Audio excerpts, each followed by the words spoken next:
mengajari umat. Om Swastiastu. Om Swastiastu. Om Awigena Mastu Namo Sidam. Om Anubhadra Kertu Yanti Swata. Semoga segala pikiran yang baik datang dari segala penjuru yang tersucikan harap mangku lanang istri, para pengelingsi artian, Pakasami, yang hormati ketua-ketua lembaga Hindu tingkat provinsi maupun kota Kendari, yang saya hormati Tuan Banjar serta jajarannya, umat Dharma yang berbahagia. Pada malam hari ini, marilah di cuaca yang cerah ini kita mengucap Hangayu Bagil atas Asung Kertu Warnugraha. Kita masih diberikan kekuatan dan kesehatan untuk bersama-sama kita melaksanakan persembahyangan pada malam hari ini. Cuaca cukup cerah, semoga hati kita juga malam hari ini secerah cuaca malam hari ini. Tadi kita sudah mengundang dua anak kita ke depan. Jadi sebetulnya Dharma Wacana saya ini ada hubungannya nih tentang kiatnya Sesa. Jadi untuk malam hari ini, seperti yang saya bilang tadi, Dharma Wacana saya cukup singkat, paling-paling 10 menit, yaitu kiatnya Sesa, prasadan dan vibrasinya. Jadi saya sengaja untuk membawakan Dharma Wacana ini karena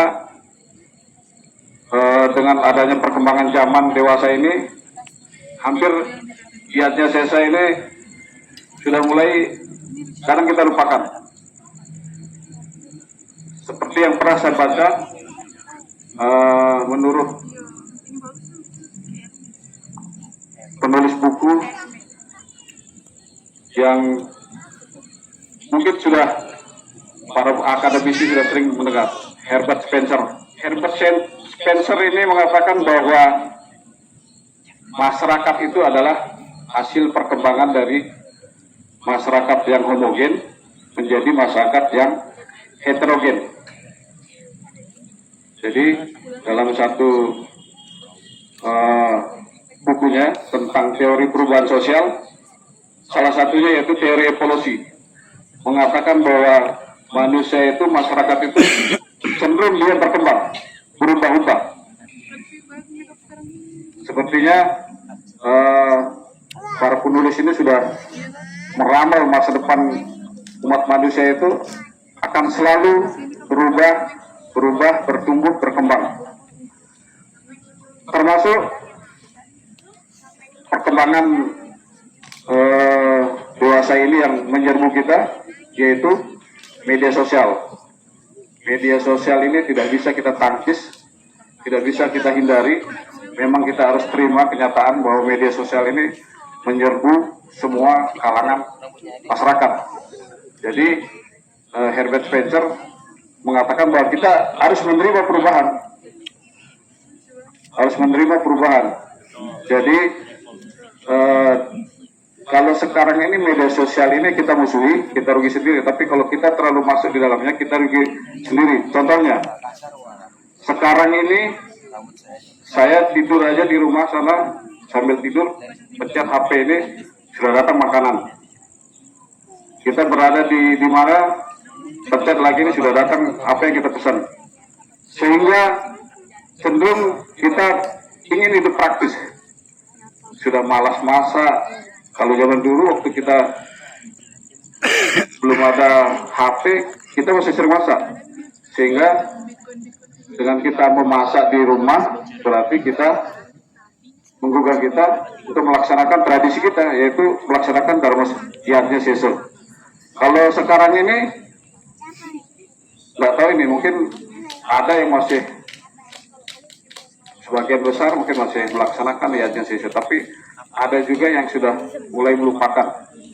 Karena itu tadi, teori perubahan tadi, kita ingin berkembang, akhirnya lupa yang kecil-kecil. Tradisi kita ini dengan adanya memudahkan kita untuk memesan makanan, kita tidak memasak lagi. Bagaimana kita mau melaksanakan yajna sesa kalau kita tidak pernah masak di rumah? Yajna sesa ini kan suatu yajna yang kita laksanakan di tempat kita memasak. Sebetulnya yajna sesa ini adalah simbolisasi saja, simbolisasi daripada kita, rasa syukur kita atau bakti kita terhadap Tuhan Yang Maha Kuasa bahwa kita diberikan anugerah berupa makanan. Kemudian yajna ini juga kan bukan hanya yajna sesa saja, banyak yajna yang sudah kita laksanakan. Tapi salah satu yajna yang tiap hari kita tindakan suci, tindakan yang positif sebagai tindakan real lah, yang tiap hari kita laksanakan kan yajna sesa ini, yang disebut juga kalau tindakan positif tiap hari itu nitya karma. Ini tiap hari kita melakukan tindakan positif dimanapun kita berada, ya itu disebut nitya karma. Kemudian sebetulnya persembahan kepada siapa? Ya persembahkan kepada semua, kita persembahkan kepada Tuhan Yang Maha Kuasa dengan beserta manifestasinya. Jadi beserta manifestasinya. Kemudian yajna sesa ini juga kalau kita cari di banyak literatur media sosial, banyak yang tidak sesuai. Maksudnya yang satu ini, yang satu ini, yang satu ini. Tapi saya malam hari ini, dasar hukum saya untuk menyampaikan yajna sesa ini menggunakan dasar hukum Manawa Dharma Sastra. Jadi ini yang paling gampang, Manawa Dharma Sastra. Jadi kalau saya menyampaikan ini berarti sesuai dengan apa yang tertulis di Manawa Dharma Sastra, yaitu nanti pada bab ketiga, sloka 68, kemudian 69. Seperti kita ketahui, sebelum kita melaksanakan yajna sesa ini, apapun yajna yang kita lakukan, sekecil apapun, ini kan sepele kan, yajna sesa ini kan gampang. Selesai masak, kita buat yajna sesa. Tapi harus tetap kita landasi dengan hati yang tulus ikhlas. Tidak bisa juga kita sembarangan, habis masak kita pikiran masih tidak karuan, masih sembraut, kita langsung melaksanakan yajna sesa. Tetap kita harus landasi diri kita dengan hati yang tulus ikhlas, pikiran yang hening dan suci. Kalau di dalam Bhagavad Gita ini kan kita sudah tidak asing lagi lah, sudah banyak nih Bhagavad Gita itu kita baca di bab 9 sloka 22. Bagi mereka yang berdoa kepadaku, merenungkan aku selalu, akan kubawakan apa yang mereka tak punya, dan akan kujagakan terhadap apa yang mereka miliki. Jadi kalau kita sudah ingat saja tuh sastra ini, apapun niatnya yang kita lakukan pasti akan mendapat anugerah. Karena dengan kita merenungkan Tuhan Yang Maha Kuasa berarti akan menumbuhkan yajna yang lain. Bukan hanya yajna sesa saja, yajna yang lain kan banyak sekali. Yajna Istu, Adil, Utama, Pancayatnya dan lain sebagainya. Jadi dengan kita merenungkan Tuhan selalu, berdoa kepada Tuhan, maka akan memberi kesadaran kepada kita untuk melakukan yajna yang lain atau nitya karma yang lain. Yang tiap hari banyak sekali kalau kita mau beriatnya yang bisa kita lakukan. Kemudian di dalam seperti yang saya sampaikan tadi, yajna sesa ini saya ambil dari Manawa Dharma Sastra, yaitu ada ayatnya berbunyi Pancasuna Grastasya Juli Pesanyu Paskara Kandani Coda Kandan Sabat Yate Yesu Wahaya, yang artinya, ini saya kutip dari Manawa Dharma Sastra bab 3 sloka 68. yang artinya bahwa penggunaan 5 tempat penyembelihan, nah ini saya garis bawah ini, 5 tempat penyembelihan oleh kepala keluarga, geras tasya tadi, oleh kepala keluarga, maka di situ ada beberapa tempat yang kita aturkan seperti di mana saja nih tempat yatnya sesa, tempat memasak, kemudian di batu asah, ini sesuai sastra tadi yang saya baca nih. Kemudian di mana lagi? Sapu. Kemudian di mana lagi? Di lesung, atau kalau alat pengulek itu lesung dengan alunya. Kemudian yang terakhir tempat air. Pertanyaannya, kenapa tidak di pelangkiran, di Merajan atau di jalan keluar? Yang namanya aja yatnya sesa, yatnya yang kita lakukan selesai kita memasak, sebelum kita menikmati makanan. Nah, makanya kita aturkan dulu apa yang sudah kita masak. Jadi jangan nanti yatnya sesa di 5 tempat itu, karena bunyinya harus mengaturkan apa yang kita masak, satu piring ya salah juga. Tidak, ini kan simbolis saja, simbolis. Jadi apa yang kita masak, ya kita aturkan di 5 tempat tadi. Kemudian kenapa di 5 tempat itu? Ya karena di situ ada tindakan kekerasan atau imsa karma di 5 tempat tadi itu. Ada imsa karma di situ, tindakan kekerasan. Kekerasan apa yang dilakukan di sana?